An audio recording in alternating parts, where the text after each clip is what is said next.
Hi, I'm Dr. Janet Pope, a reporter at Room Now. My Twitter handle is at Janet Burdope.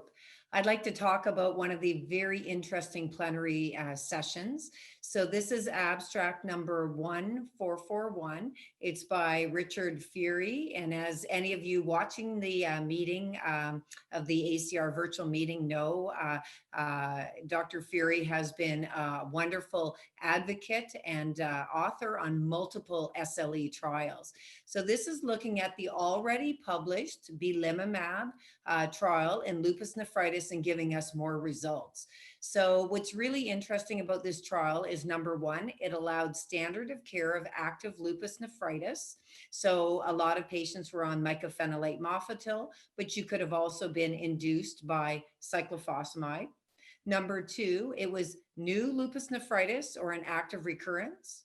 Number three, they cut down on prednisone so that if by 24 weeks your prednisone dose was greater than 10 milligrams a day, you were considered a non-responder.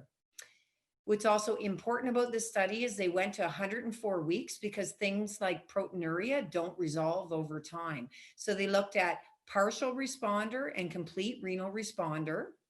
As I say, some of the data are already published. Then they looked in the subsets of drugs that were being used, the subsets of race and other subsets such as lupus nephritis.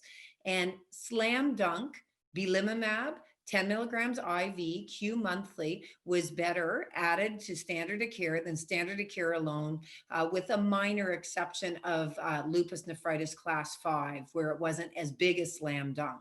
What's the take home? Number one, in lupus nephritis, we need to do better, and this is an adjunct to care that can help our patients. Number two, I would advocate that we can have belimumab reimbursed in our communities, as it is an expensive but highly effective drug.